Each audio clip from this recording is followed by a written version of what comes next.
할렐루야. 예, 옆에 있는 분 축복하도록 하겠습니다. 뭐라고 축복하느냐 하면 다윗처럼 그렇게입니다 라고 축복하시기 바라겠습니다. 요즘에 새벽에 시편을 계속 묵상을 하잖아요.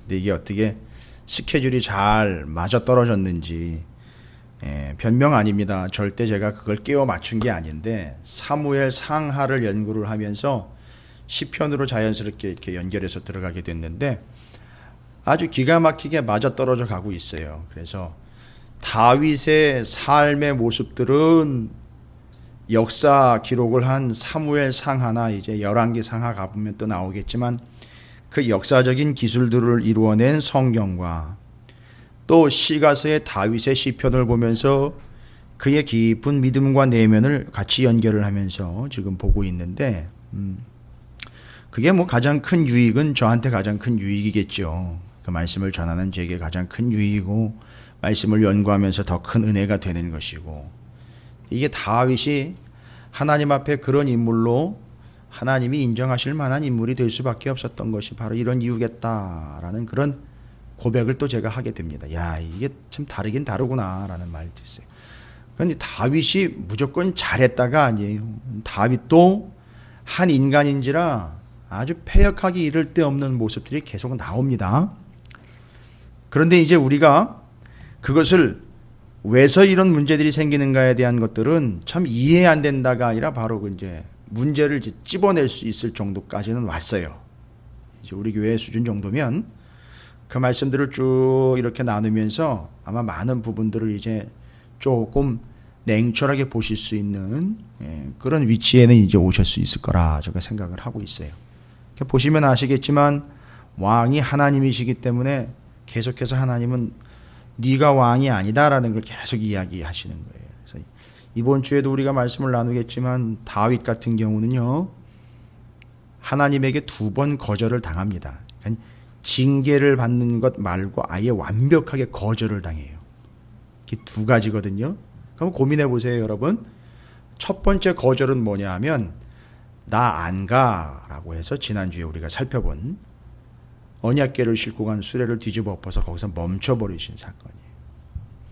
네가 아무리 왕이고 네가 아무리 전 세계를 호령하는 그 어떤 힘을 가지고 있는 파워의 꾼일지라도 나는 내 힘에 좌우되는 존재가 아니다라는 걸 얘기하시는 거예요.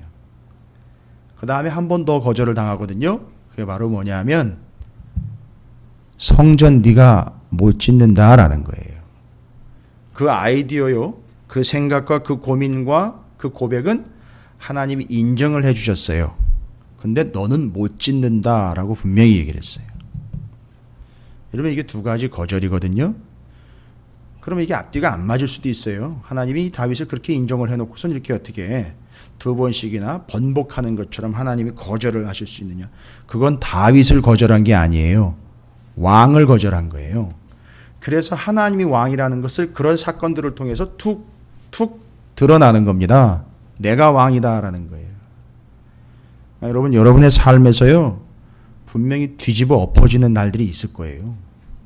그리고 기껏 다 설계도까지 준비했는데 어그러지는 날들이 올 겁니다.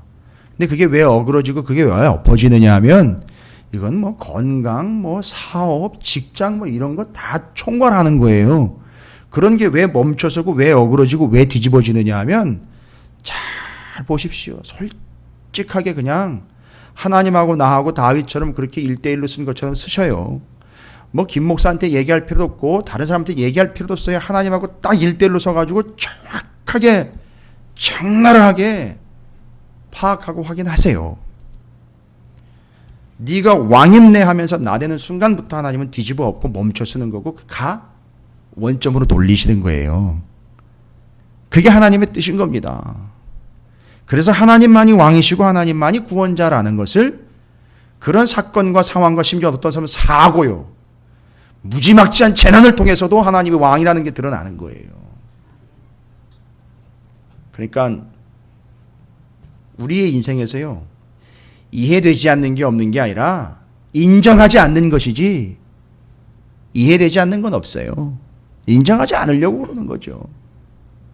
내가 왜 이래야 되는 거예요? 내가 왜 이런 고난을 당해야 되는 거냐는 얘기죠. 왜 내가 이런 대접을 받아야 되는 거냐. 맨 우리 입에서 나오는 건 그런 얘기예요. 내가 한 게 얼만데. 내가 그동안에 기도하고 기대한 게 얼만데. 내가 헌신한 게 얼만데. 전 모르겠어요. 그건 하나님한테 얘기하세요. 차라리. 바로 그거예요. 네가 한 게 아니고 내가 한 거야. 그러니까 다윗한테 늘 얘기하는 게 뭔지 아시겠죠? 네가 하는 게 아니고 내가 한다 이거예요. 그러면은 주일날 말씀을 잠깐만 약간만 폭로해 드릴게요. 두 번째 거부인 성전 짓는다 그럴 때요. 사무엘하 7장에 뭐라고 얘기하셨는지 아세요? 하나님이? 나 집 같은 거 필요 없어. 이렇게 얘기하셔요. 여러분 얼마나 믿음과 얼마나 성심을 가지고 얼마나 모르겠어요. 다윗이 그때 마음이 어땠는지 정확하게 모르겠지만 나름대로 자기가 왕인데도 자기 왕궁을 지어놓은 거를 쭉 보고 그거 다음에 하나님의 전을 제가 짓겠습니다라고 조금은 목에 힘이 들어간 것 같긴 해요. 느낌상은 제가 그래요. 근데 하나님 뭐라고 얘기하느냐 하면 나 집 같은 거 필요 없어 이렇게 얘기하시는 거예요. 조금 더 들어가면은요. 내가 언제 니들한테 집 지어달라 그랬어? 하면서 뭐라고 얘기하는지 아세요? 내가 네 집 지어줄게 이렇게 얘기를 해요. 이게 하나님이에요. 그러니까 다윗이 한 게 아무것도 없는 거예요. 거기서 그냥 꾹 들어가 버리는 거예요.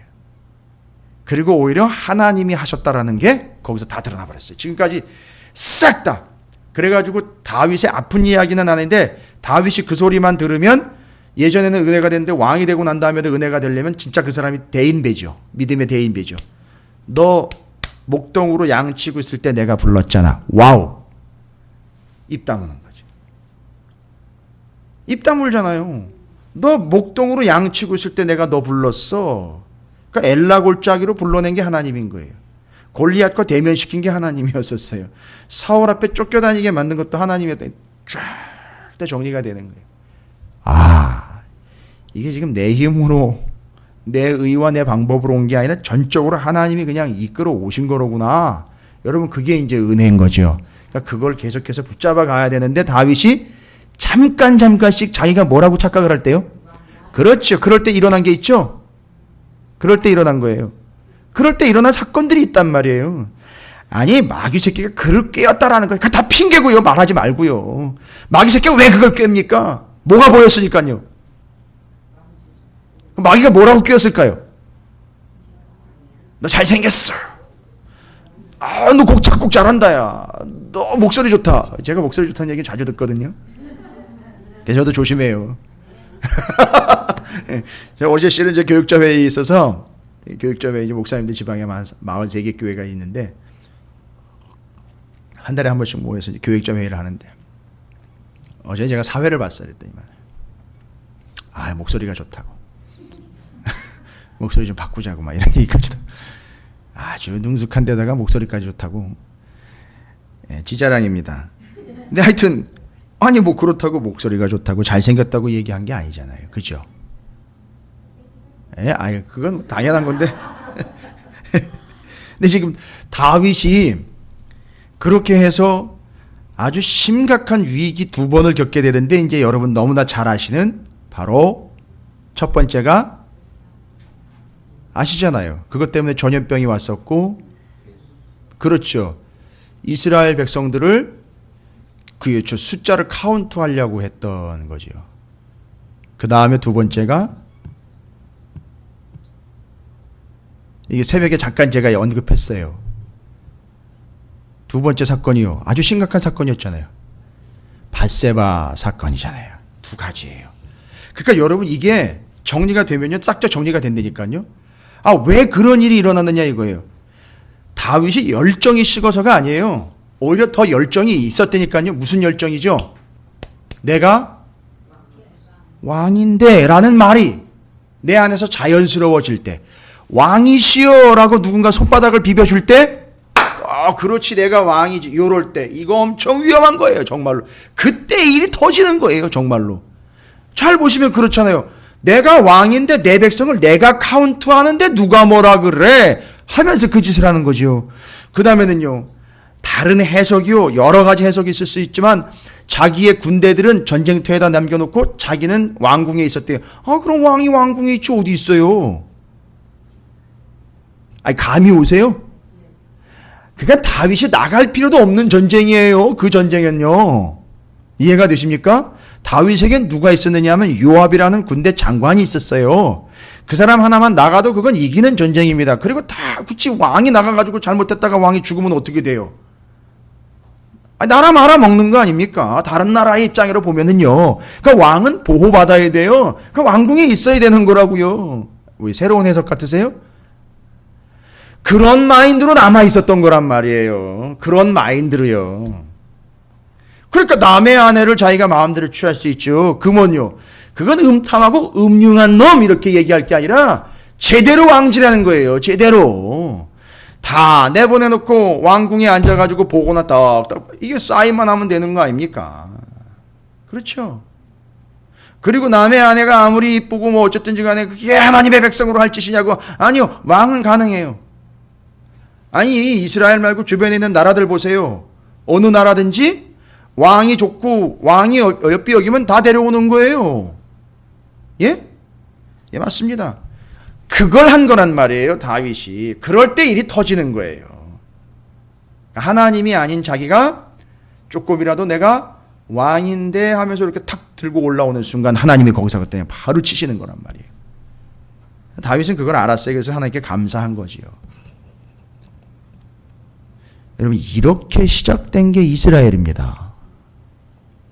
그리고 그의 후손들이 북이스라엘은 다 문을 닫아버려 싹 다 멸망을 해버렸고요.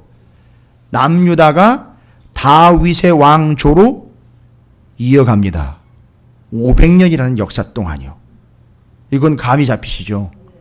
북이스라엘 왕조는 없어지고 사라져버렸어요. 근데 유일하게 다윗 왕조가 500년 동안 유지가 돼요.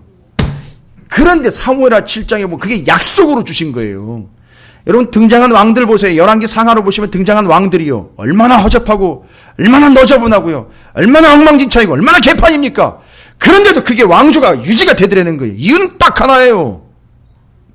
뭐 중간중간에 뭐 그래도 훌륭한 왕이 있었기 때문에. 아니요. 그런 시덥지 않은 해석들은 내놓지도 마세요. 그건 말도 안 되는 얘기예요. 그게 아니고 하나님 분명히 다윗한테 약속을 하셨어요. 언약을 했어요. 아브라함 언약, 모세 시내산 언약, 그 다음 언약이요. 다윗 언약이에요. 그러니까 아브라함하고 다윗은요. 동급이에요. 하나님과 1대1로 언약 맺은 사람 중에 몇 안 되는데 그 세 사람 중에 하나란 말이에요. 그러니까 다윗한테 언약을 했어요. 뭐라고 언약했냐고. 네 후손과 네 왕조, 네 집을 영원하게 해주겠다는 거예요.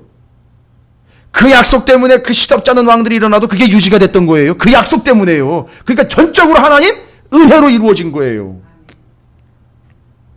근데 이 왕조가 영원하대요. 하하. 500년 만에 닫았잖아요. 그러면 이 왕조는 끝난 거 아닙니까? 아니잖아요. 예수 그리스도에 의해서 지금도 그분이 왕이시란 말이에요. 그래서 그 왕조가 영원한 거예요. 그 약속이 지금 그렇게 이루어져 가고 있고 다시 오실 때까지 이루어지고 영원히 이루어질 거라는 거예요. 이게 성경을 보는 눈이에요. 그러니까 이걸 보질 못하면 맨날 지가 왕 노릇한다고 나댄다니까요. 이게 오늘날 교회와 성도들의 문제가 돼버린 거고요. 아니 누가 왕이에요? 함부로 감히. 그렇죠? 주님이 왕이실 거예요. 예, 요거 무너지면 그 교회는 끝나는 거예요. 요거 무너지면 그 인간 작살 나는 겁니다.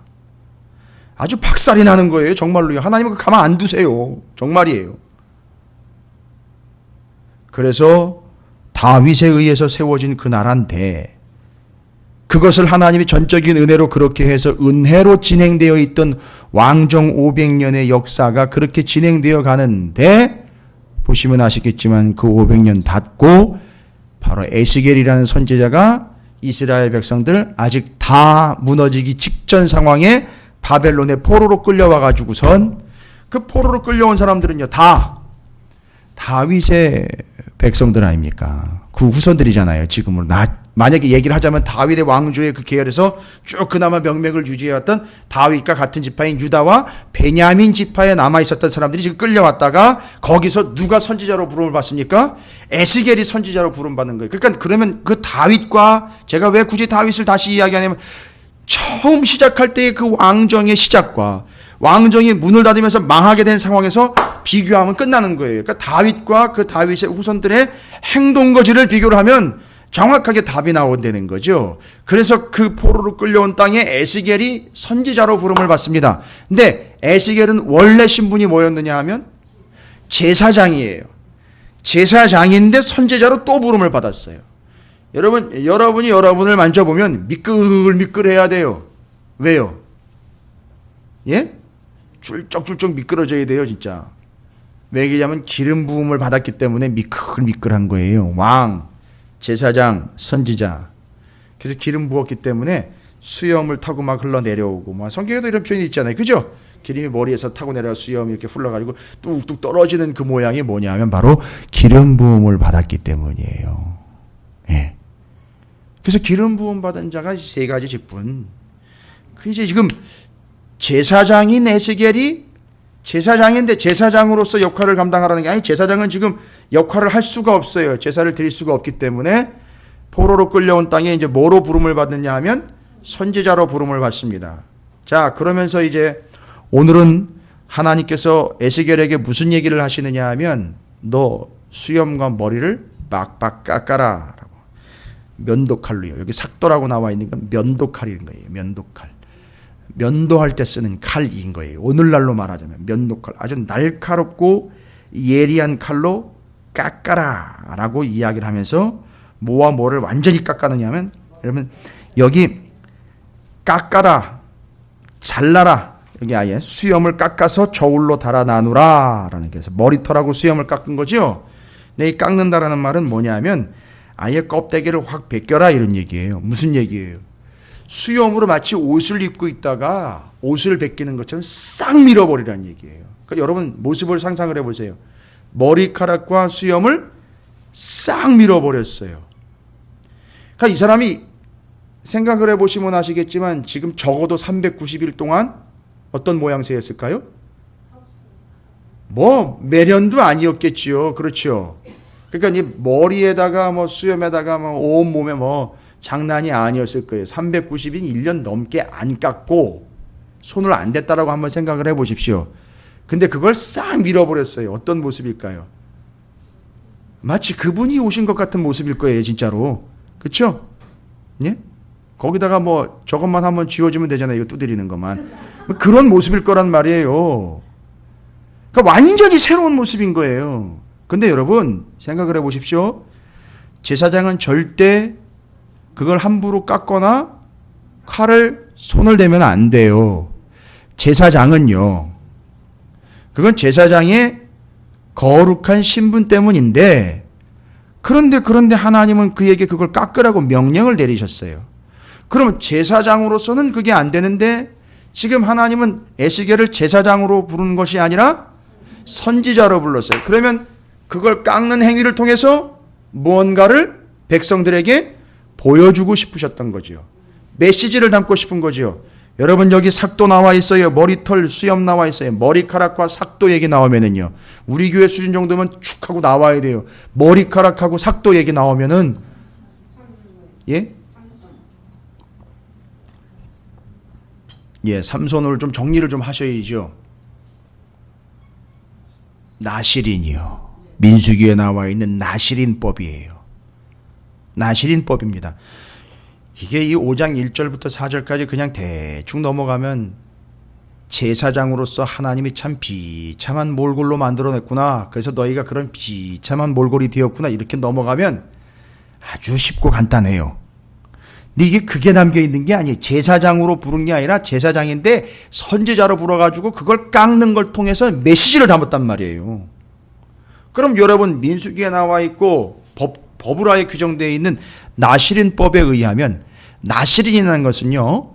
어떤 정해진 기간 동안 정해진 사람이 하나님 앞에 무엇인가 결정하며 서원하고 결심한 것이 있으면 어떻게 해야 되죠?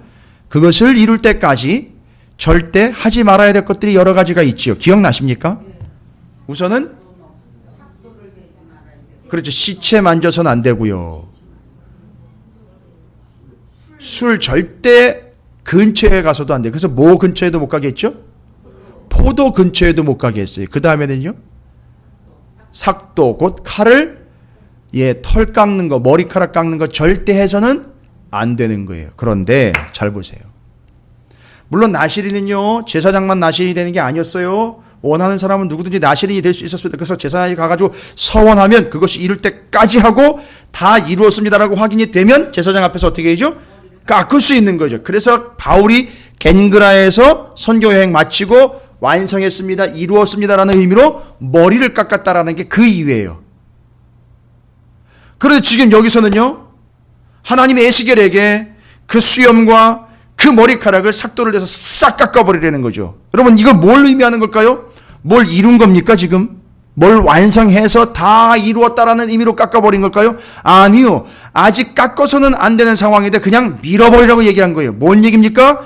이건 하나님의 백성인 이스라엘이 서원한 것, 하나님의 백성으로 살아가야 될 분명한 약속과 언약의 백성에도 불구하고 그걸 여전히 지키지 않은 것에 대한 하나님의 계약 파기예요.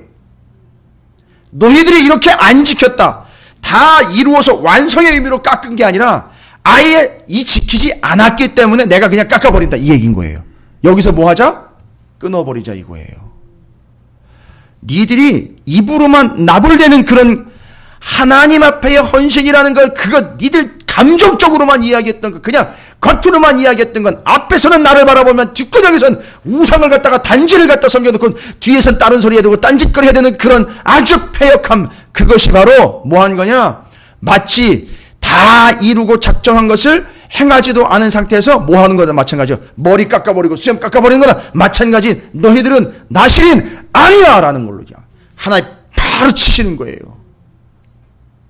이게 그 깊은 의미가 담겨 있는 거예요, 여러분.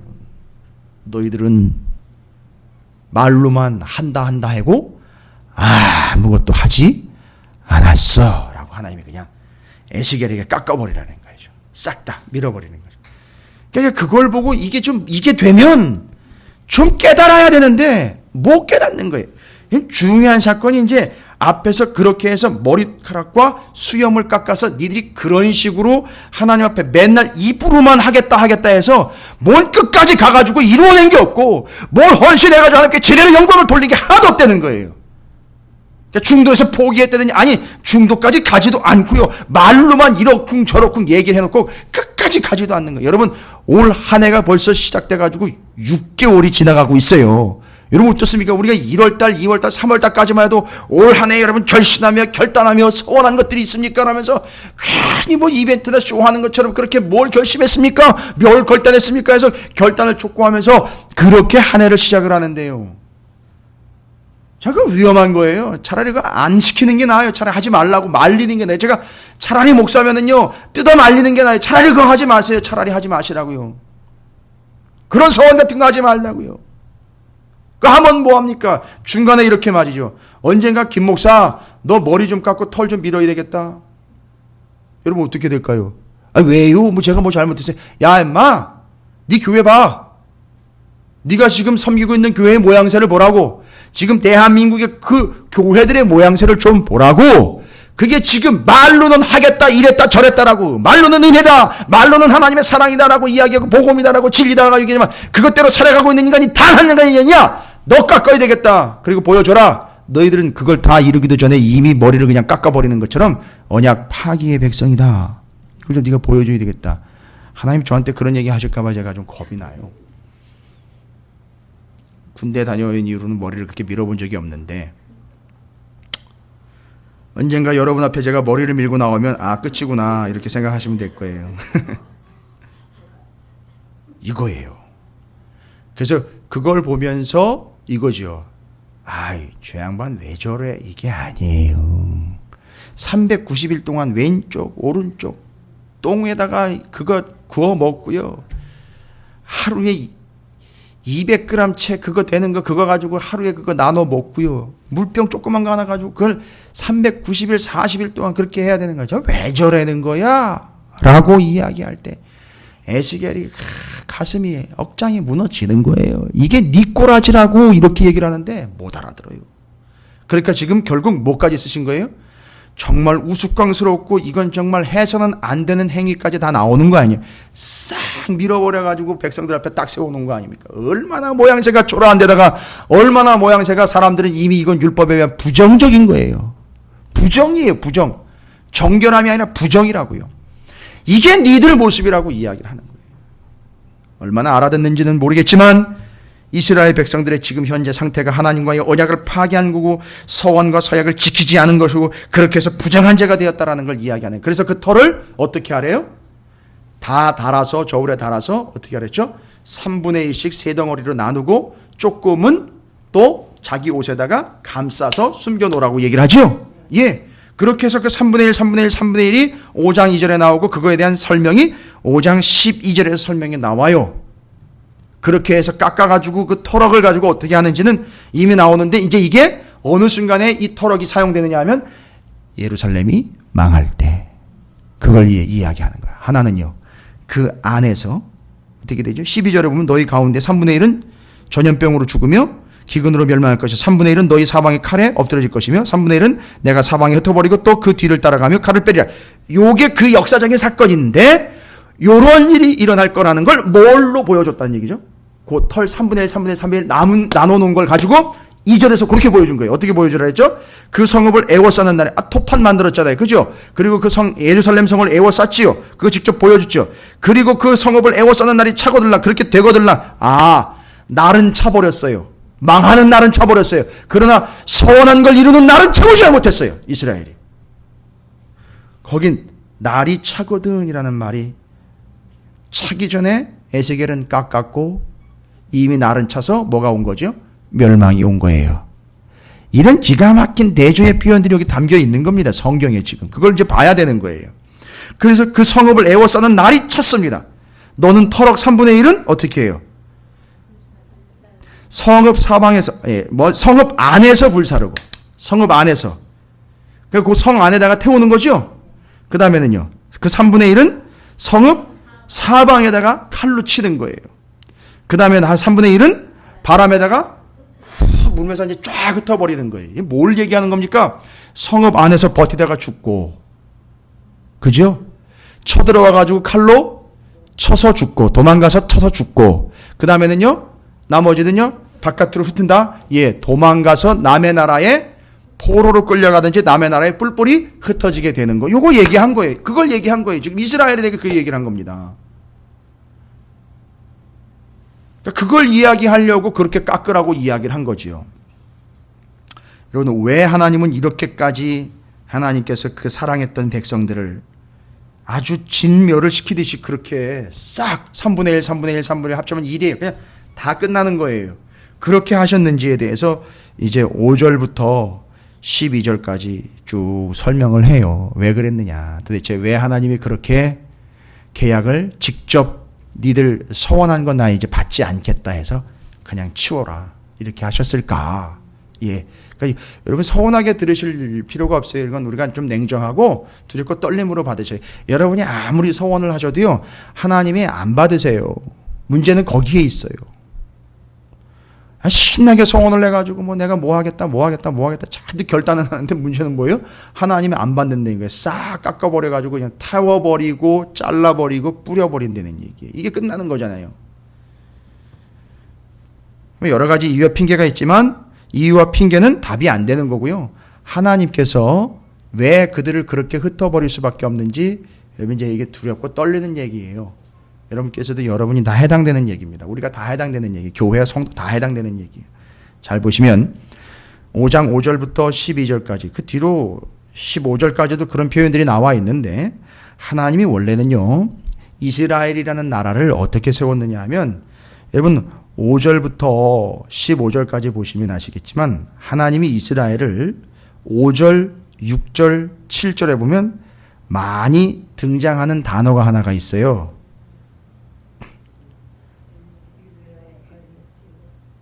똑같은 구절이요. 5절에도 나왔고 6절에도 나왔고 7절에도 나왔고 7절에는 두 번 5절에 한 번 6절에 5절에 한 번 6절에 한 번 7절에 두 번이 나와 있어요. 그래서 5, 6, 7절에 네 번이 총 나와 있고요. 14절에도 한 번이 나와 있고 15절에도 한 번이 나와 있어요. 여러분 뭐가 공통적으로 지금 나오고 있는 단어인지 여러분 아세요? 예?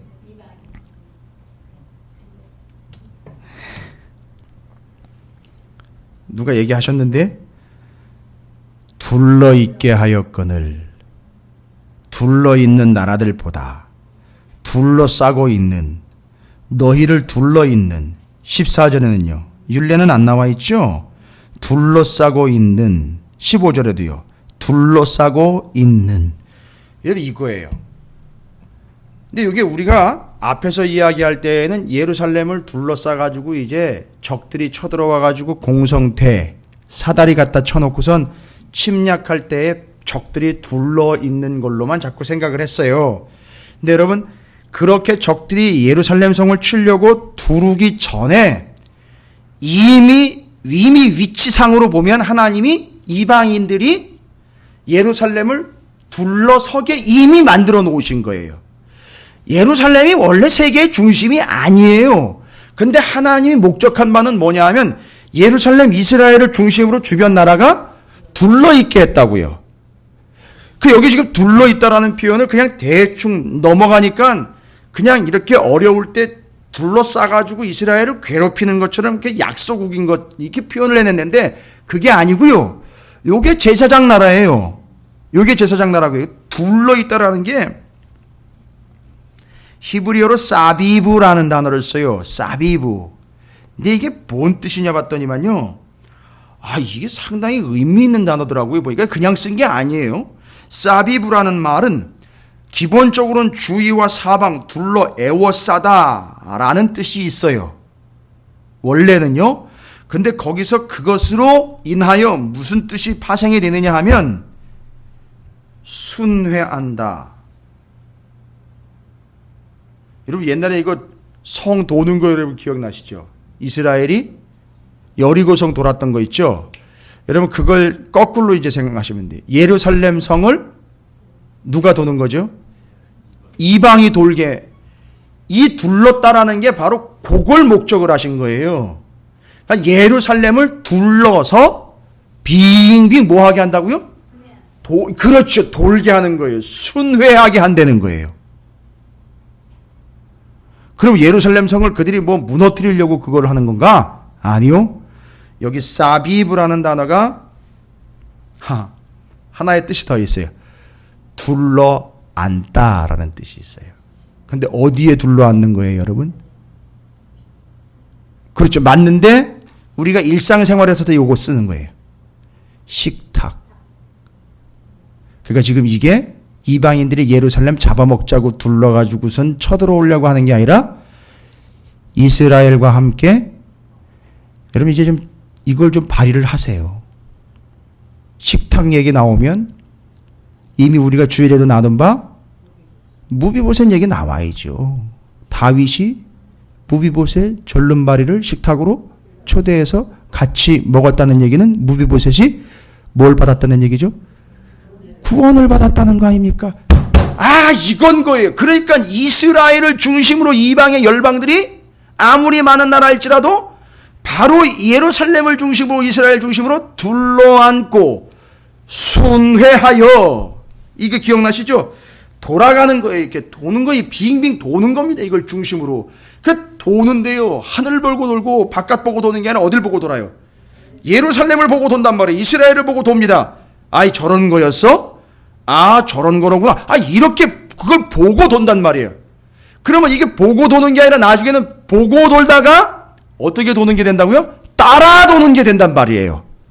그래서 이 사비브라는 단어가 돌게 인도하다라는 얘기가 또 거기서 나와요. 돌게 인도하다. 그러니까 이리로 와서 어떻게 하라는 거죠? 돌아라는 거예요. 이스라엘은 뭐를 해야 되는 거죠? 오라 그래서 어떻게 하게 해야 돼요? 그걸 돌게 만들어줘야 되는 거죠. 이거 표현이 자꾸 돈다라니까 여러분 이상하게 생각. 아니죠. 예루살렘 성을 따라서 돌게 하고 바라보면서 돌게 하고 식탁의 중심으로 둘러앉게 하는 거. 여러분 이게 또 다른 뜻이 있어요. 이 사비브라는 단어가 엄청난 뜻이 그 안에 담겨 있는데 여러분 이게 돌다 보면 어떻게 되는지 아세요? 사비브라는 단어의 그 속뜻인데 변화하다, 바뀌다라는 뜻이 그 안에 담겨 있어요. 돌다가 돌아버리겠네가 아니라 돌다가 어떻게 돼요? 이 사람들이? 변화가 되는 거예요. 그래서 이게 약간 어긋난 방향으로 나간 게 뭐냐 하면 돌다 보면 목이 이루어지겠거니 해가지고선 뭐 세워놓고 돌지요. 탑 세워놓고 돌고 이게 다 여기서 온 거예요. 그러니까 그건 엉뚱한 데 가서 도는 거죠. 그러니까 지금 어떻게 해야 되느냐 하면 바로 교회와 성도들을 중심으로 세상이 돌아가게 만들어줘야 돼요. 그러니까 이게 여기가 중심이 돼가지고서 뭐 좌지우지한다는 게 아니라 교회를 계속 보면서 저런 거였어? 이런 거였어? 하면서 이 사람들이 여기를 바라보면서 돌고 바라보면서 식탁에 참여하고 그리고 돌다 보면 이 사람들이 어떻게 된다고요? 제정신이 아닌 게 아니라 변화가 오기 시작한다는 거예요. 그게 사비브라는 단어가 총체적으로 가지고 있는 뜻이에요. 그러니까 하나님은 예루살렘이요 이스라엘을 하나님의 제사장 나라로 세워놓고 열방과 이방들은 어떻게 하겠다는 얘기죠? 그 주위를 돌게 만든 거예요. 그러면서 이들이 변화되어 같은 식탁에서 구원을 얻는 자들로 만들어내려고 했던 게 둘러있었고라는 단어를 쓴 거예요. 그런데 그 중심에 있는 그들이 하나님과의 약속은 어긋나 버렸고 심지어 뒤로 쭉 나가보시면 이제 계속 얘기를 해요. 뭐라고 얘기하냐면 그렇게 두르면서 바라보면서 너희들이 초관심의 대상이었는데 어떻게 됐다는 거죠? 이건 어떻게 이방인보다 더한 거예요. 그게 이제 오늘 말씀에 나와 있는 것. 여러분께서 지금 보고 계시면 요란한 것과 가증스러움이라는 이야기가. 이 요란함이라는 게 뭘 얘기하는 거냐 하면요, 여러분. 이 요란함이라는 말은 다른 말이 아니라 이 안 믿는 사람들보다 믿는 사람들에게 고난이 왔어요. 그 인생 살아가다 보면 다 고난이 오는 거 아닙니까? 근데 믿는다는 사람들한테 고난이 왔어요. 근데 이건 믿는다는 게 더 난리를 치는 거예요. 죽겠다고, 못 살겠다고 막 난리쳐. 오히려 안 믿는 사람이 더 의젓하게 일들을 더 진행을 해나가면서 더 믿음이 더 있는 것 같아요. 뭘 믿는지 모르겠는데 더 믿음이 있는 것 같아요. 그래서 조금만 어렵고 조금만 힘들어지면 난리가 나요. 오히려 교회가 더 시끄러운 거예요. 여러분 그걸 요란한 거라고 얘기하는 거예요. 교회 안에 조금만 문제가 생기고 성도들 간에 조금만 문제가 생기면 시끄럽게 이럴 데 없고 난리 법석이에요. 난리 아닙니다. 아주 엄청나요. 진짜 말 그대로 어디 다른 데서 일어나는 일처럼 여겨질 정도로 시끄럽게 이럴 데 없고 엉망진창이 되는 거예요. 더 시끄러운 거예요. 더 요동을 쳐요. 믿는 자와 교회가 더 요동을 쳐요. 여러분 이걸 요란함이라고 표현한 거예요. 이거를. 그걸 보니까 이스라엘 백성들 그걸 보니까 아예 보게 돼 있잖아요. 구조가 지금 열방이 둘러 있잖아요. 여러분 우리 교회 보고 있다니까요. 안 믿는 사람들이요. 근데 여기서 신앙생활하고 여기서 행하는 모든 하나하나 가다가 다 안 믿는 사람들보다 더 시끄럽고 더 요란한 거예요. 이러면 어떻게 된다고요? 그 사람들이 안 믿는 건 둘째치고 하나님이 어떻게 해가지고요. 하나님이 그걸 쳐서 어떤 본으로 삼는데죠? 이건 아니야 라고 안 믿는 사람들한테 본을 보인다는 거예요. 이게 지금 이스라엘의 모습이 돼버린 거예요. 여러분 우리가 이런 대상 되어서는 안 되지 않습니까? 하나님과 약속한 거는 때기가 되기도 전에 뭐 이루기는 그냥 뭐 한번 지켜보지도 못하고 해보지도 못하고 그냥 중간에 언약 파기. 그래서 본을 보이라고 중간에 갖다 센터에다 탁 박아놨는데 그래서 돌면서 이방에 열방에 죽어가는 이들이 변화돼가지고 같은 식탁에서 구원받는 자들이 되게끔 해야 되는데 그 역할은 또 무산돼요. 안 믿는 사람들은 더 시끄럽고 안 믿는 사람들은 더 요란스럽고 이 문제 하나 터지고 어려운 일 한번 딱 닥치면은 더 난리가 나니 안 믿는 사람들이 봐도요 뭐라고 얘기합니까? 그거 믿음 뭐하냐 뭐 이렇게 돼버리는 거예요. 그러니까 하나님에 대해서 완전히 관시를 할 뿐만 아니라 하나님 알기를 아주 우습게 알게 되는 거예요. 이 세상 구조가요. 그러니까 지금 오늘날 현재 교회와 성도들이 우스꽝스럽게 돼버린 이유가 있는 거예요. 정말 두려운 건 뭐냐 하면 하나님이요. 그래서 하나님은 하나님이시기 때문에 나 그런 존재 아니야 라고 안 믿는 사람을 치는 게 아니라 정작 믿는다라고 작정했던 서원했다라고 이야기하는 교회와 성도를 쳐서 이게 그게 아니야라는 걸 보여줄 때가 오지 않겠느냐. 이것 때문에 걱정스러운 거예요. 우리는 뭘 믿고 그렇게 당당한지 모르겠어요. 당장 오늘 은혜를 받았다고 하지만 은혜 받고 돌아서는 순간부터 그때부터 엉망진창인 거 아닙니까? 완전히 딴판으로 살아가는 거 아닙니까? 예, 말하자면 딴판으로 돌아가는 거예요. 이게 안 믿는 사람들과 이 세상의 열방에 교회를 둘러있는, 이스라엘을 둘러있는 이방들의 모습이 바로 그 모습, 그걸 보고 절대 하나님 믿지 않는다는 거예요.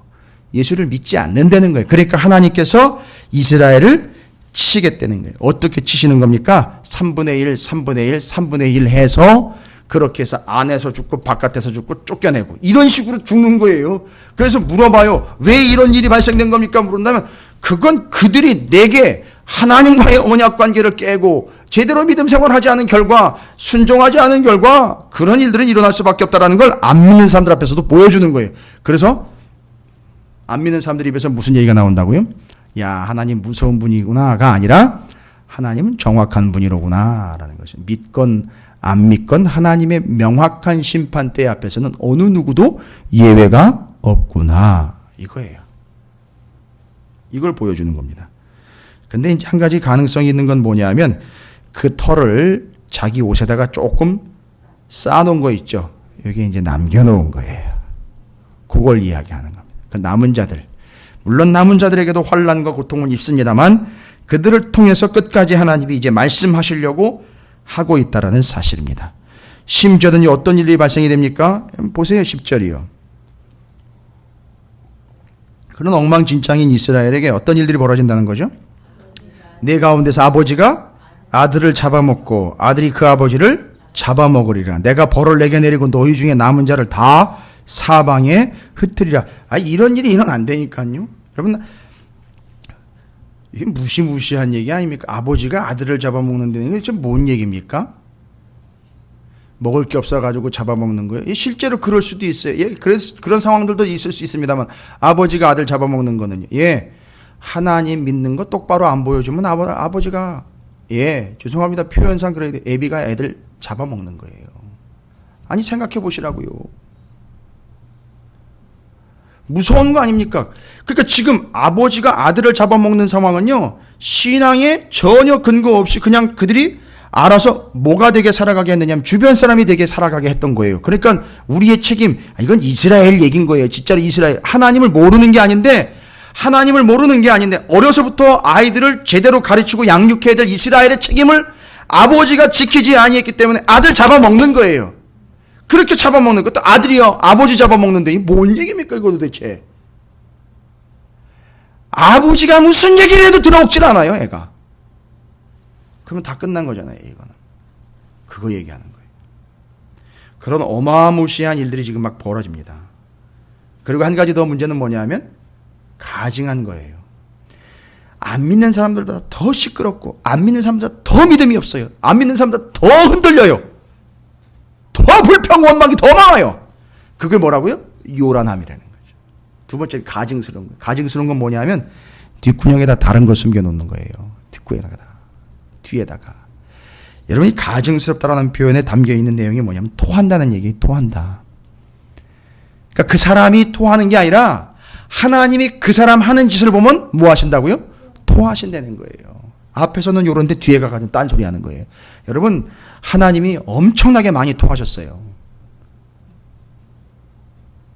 속이 안 좋아서 토하신 게 아니라 매번 교회와 역사에선 성도들이 그런 식으로 생활했기 때문에 하나님은 계속 그 가증스러움으로 인하여 계속 토하면서 오시는 거예요. 소화제 대드려야 돼요. 정공엽 지사님이 좋은 소화제를 좀 만드셔서 하나님께 매주 드려야 될 것 같아요. 예.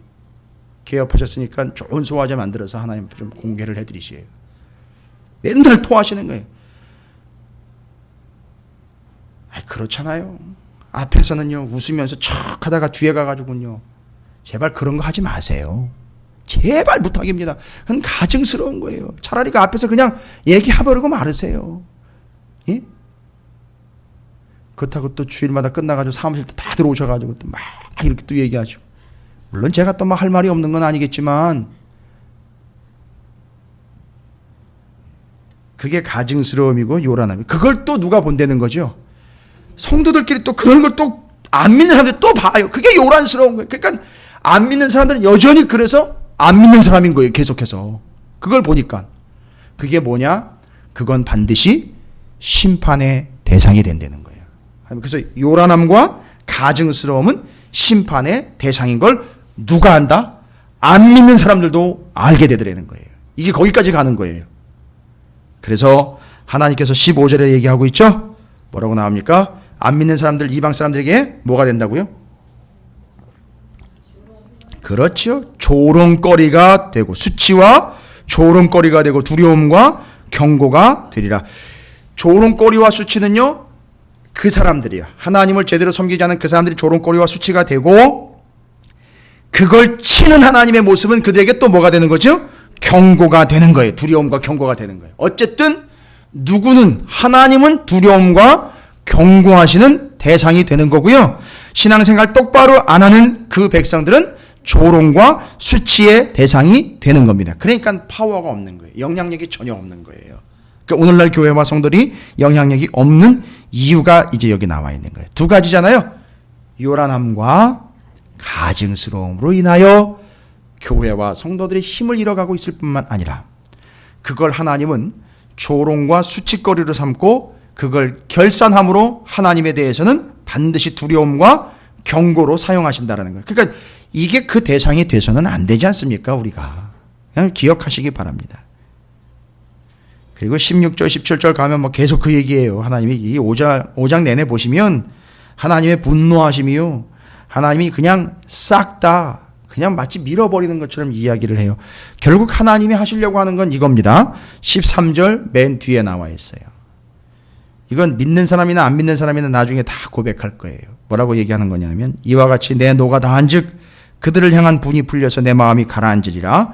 내 분이 그들에게 다한즉 나 여호와가 열심으로 말한 줄을 그들이 알리라.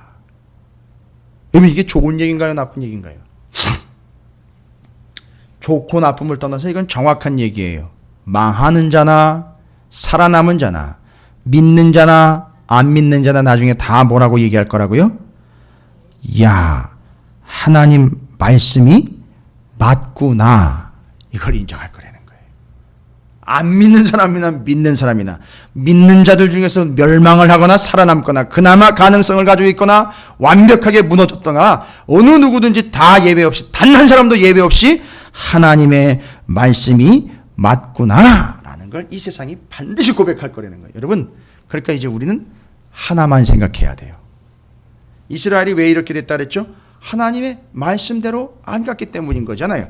그러니까 4장에서는 그 말씀을 어떻게 해라? 먹어라라고 이야기한 거예요. 5장에서는요, 그걸 지켜라 이야기하는 거예요. 끝나는 겁니다. 먹어라, 지켜라, 배와 창자에 채워라, 수염과 머리털 밀 때까지, 깎을 때까지, 죽을 때까지 지켜내라. 서원한 것 지켜내라. 약속한 것 지켜내라. 하나님 말씀 행해내라. 뭐와 뭐를 버리고요? 요란함과 가증스러움을 버리고 끝까지 지켜내라는 거예요. 이게 5장에서 이야기하시려고 하는 에스겔을 통한 하나님의 말씀인 거예요. 그러니까 지금 이 이야기를 왜 하는 거죠?